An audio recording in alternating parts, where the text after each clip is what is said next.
I have this box of coins. This is a coin collection that somebody sent to the shop for us to buy. They were curious whether they did good with their collection or if they did bad, what they could have done better. And I got to thinking that it's not that you do bad or good in a collection, as long as you understand what the values of the coins are that you're purchasing. And if you do overpay, you're doing it because you want that, because this is a hobby. So as long as you're not buying and getting scammed or thinking your coins are worth more than what they are, but just because someone said they were, or because they're in some special holder like these, then you're going to be okay. So you got to be realistic when it comes to your coin collection.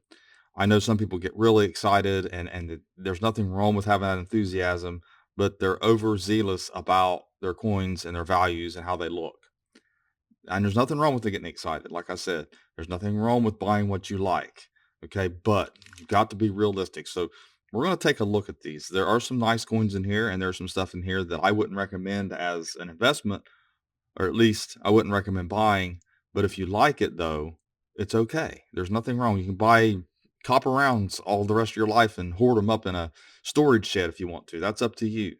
It's not something I would recommend, but that's your business. So, anyways, let's take a look at this. But first, here's my Coin Help You community. It's free to join, register for free. You can post your coin, front and back image, and ask your question. And here's portsmouthcoinshop.com. This is my website for my coin shop. We have a lot of coins up here. We have a lot of gold, a lot of silver, a lot of graded coins and ungraded coins, and we're putting coins up all the time. And currency. There'll be some currency coming up this week that I had in the video. So my name is Daniel, and you are watching Coin Help You. And this is a 1942 uncirculated Walking Liberty half dollar. Now, what I want to say is that it does look like it's uncirculated. Get it out of the bag here and take a look at it a little bit closer. It doesn't look cleaned. It doesn't look like it has a problem. But the thing is, when it comes to holders like this, a lot of these eBay dealers or dealers in general will put coins in a holder like this and to make them appear more valuable. This is not an official grading holder of any sorts. And the coin could just as well be really high AU, but it does look really nice. So, but you have to watch that. Now, if you like doing this for your own collection, that's fine. Looks like something that somebody did. Probably they bought them from someone who did this, some company. A long time ago. It looks like it's a little bit older too. I don't know. But you can buy these and do this and seal them if you want to. And there's a lot of those in here that I noticed. Uh, Something like this is probably $25 to $40. That's going to be the value range for that, anywhere from wholesale to retail. To 42, it's not a S mint mark. An S mint mark or a D mint mark would give it a little more value. These are very common in uncirculated, the 63D Franklin half. Here's another walking half dollar 43. They don't look like coins that are, cleaned up, misidentified as grade or condition. So that's a good thing. So I would recommend buying these if you can get them for a decent price. This is not a bad way of doing it. They're protected. They haven't toned. Obviously, this is inert, so it didn't hurt the coin at all. Store it properly, should be okay. So I don't have anything, I don't see anything crazy or against or anything, any red flags, let's put it this way, of buying coins in these holders like this. But just know you're probably going to pay a little bit more than what the coin's worth just if you didn't have the holder, because you're going to pay for the holder, the time it took to put it in there. See if I can get all these out of here. So just addressing those particular holders, it looks like a nice uncirculated dime. It says Jim BU. Now, Jim BU, a lot of people think, okay, it's got to be 65 or higher. Well, that's typical. So you don't want to put Jim BU on something unless you know for sure. Doesn't have full band lines, but that doesn't mean it's not Jim BU. It does look like a choice Jim coin. It looks really nice. Some really nice surfaces on, if you can see it there. Minimal marks, probably a mint state 64 though. Probably not 65.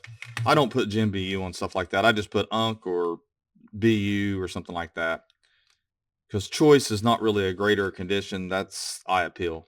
There are some that I put on the website. I'll put handpicked by me because they do have exceptional eye appeal.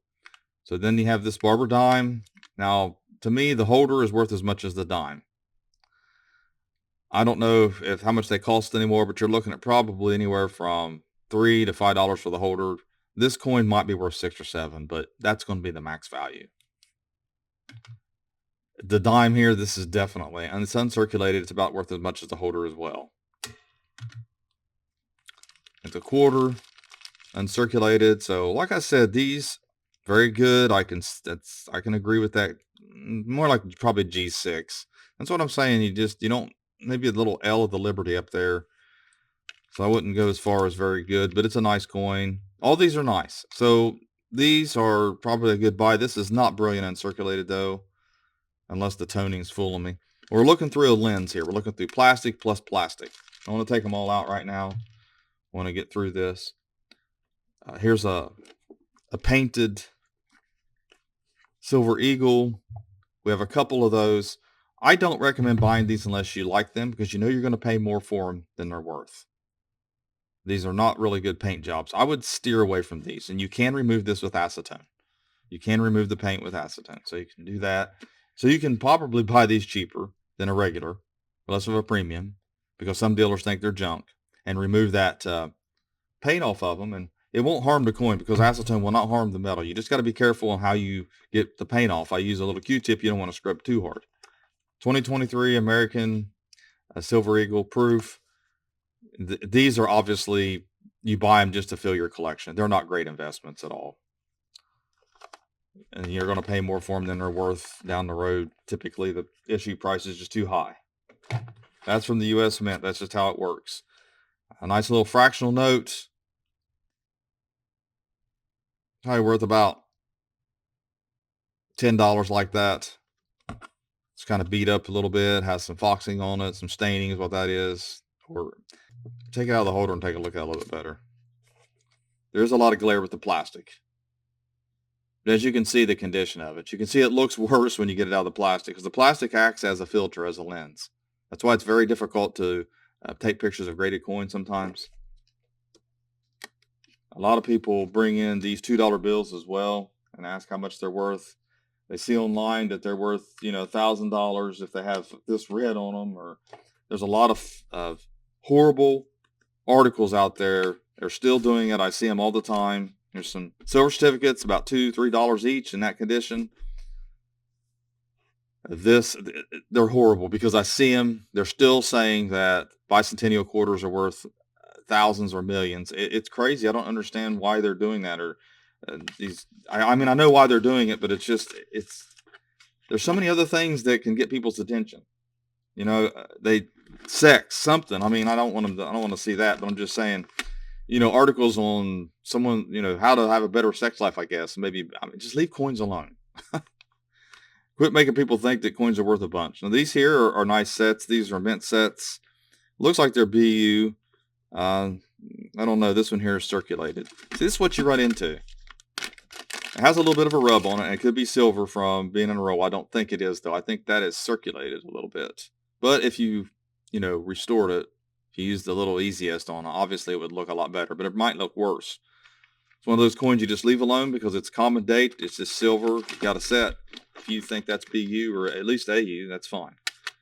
And nothing wrong with that. Your sets are good to collect. Here's AU.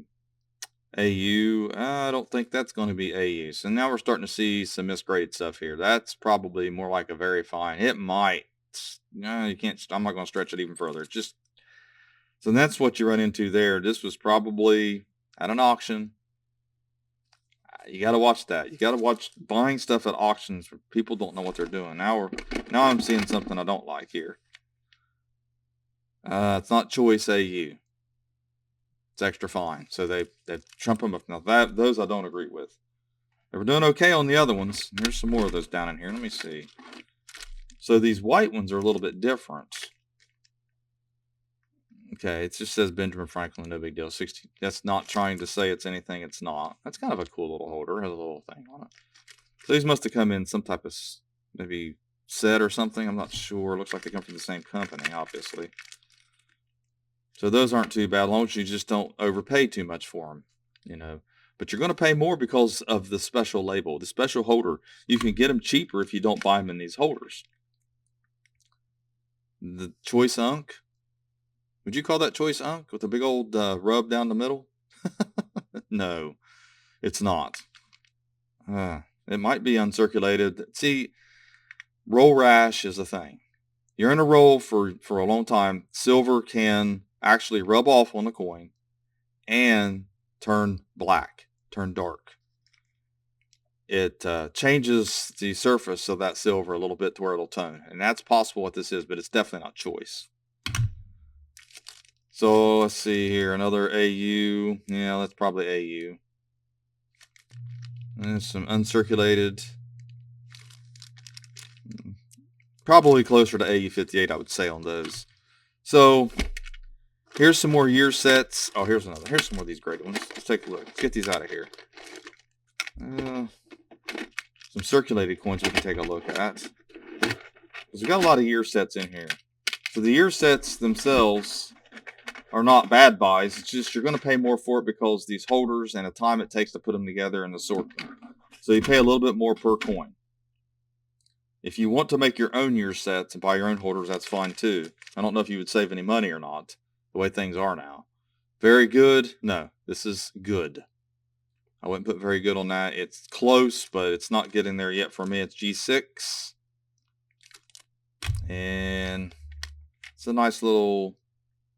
I got very good on this one here. I can go for that. I mean, it's very good. That's nice. So you might want to be selective when you're buying these, if you can get a good deal on them. I'm not sure where these came from. I don't know what their province is. I don't know. I'm not sure who. $35 on this one. Very good seated half. Let's see. Yeah, looking more like good to me. That Liberty, not enough Liberty on it for very good, in my opinion. This one here is environmentally damaged, and they don't note it on there. They just got good. I can see darkness in there. Can't hardly focus on it, but here's the reverse. Might be able to get it on the reverse. $25 is a little too much for that. It depends on when you bought it, though. I mean, you bought it recently, it's not as bad of a deal. But if you bought it in the past, that wasn't good. Here's Fine Details, a Thrime. It's a Trime. We don't call them Thrimes. That's kind of an ugly looking coin there. I'm not sure. Not very good condition on that one. Some issues. $60 is too much. And a 43D001. It's a minor double die. It's hard to see it. But it's a double die on a 43. They got $100 on it? I don't think so. I think $25 to $40 is max on this double die here. Then we got some year sets. Now your year sets are going to run the gamut. You know, $25 average probably. Some of them are going to go for more. It just depends. If you got Barber halves, that kind of thing. But if you need year sets, you want a year set, one for every year. You got an example of each coin. It's almost like a type set in a way because you're getting one for every year. There's several of them here. So I don't think that they're bad investments. We sell them ourselves. But you can make them yourself.